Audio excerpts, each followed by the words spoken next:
له بهرنیو سیلانیانو سره د طالبانو 240 میلیونه ډالري قرارداد د مرغانو ښکار قانوني شوی. سلام، وخت مو بخیر. پوره جزئیات په پښتو پلس کې راسره وګورئ. پښتو پلس تل ستاسو په چوپړ کې.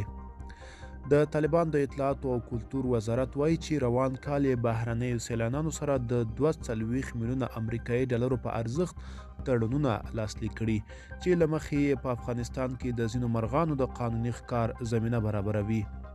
باختر خبري اژانس چې د طالبان تر کنټرول لاندې فعالیت کوي په یوه خبر کې لیکلي چې ښکاریان له دې تړونونو سره سم کولی شي چې یوازې د کال په مشخصو فصلونو کې د مهاجرو مرغانو ښکار وکړي. د اطلاعاتو او فرهنګ وزارت څخه یوه سرچینه وایي چې سیلانیان تر ډیره بریده په هرات، فراه، نیمروز او هلمند ولایتونو کې د هوبرا په نوم مرغه د ښکار کولو تلوسه لري.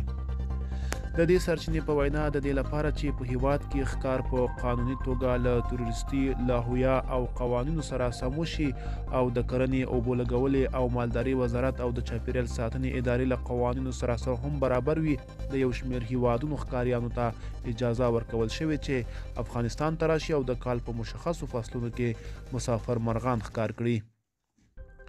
سرچینه ډاډ ورکوي چې د ښکار لپاره ځانګړي شرطونو ته په پام شوي دي او که تخلف ترې وشي قرارداد به بیرته فسخه شي.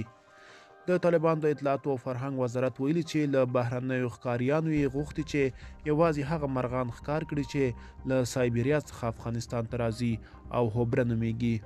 همداراز ویل شوي چې بهرني ښکاریان مکلف دي چې د هغه ولایت په اړونده سیمه کې د مرغانو د نسلي تکثر او پالنې لپاره یو فارم جوړ کړي او هر کال تر پالنې وروسته یو خاص شمېر مرغان خوشي کړي. د افغانستان د تیر حکومت پر مهال ښکار منع و، خو په ځینو ولایتونو کې په غیر قانوني توګه کېده. په دې وروستیو کې پر ټولنیزو رسنیو ځینې داسې ویډیوګانې خپرې شوي چې ویل کېدل قطري شیخان د طالبانو په اجازه ځینې کم موندل کېدونکي مرغان د تفریح په موخه ښکار کوي.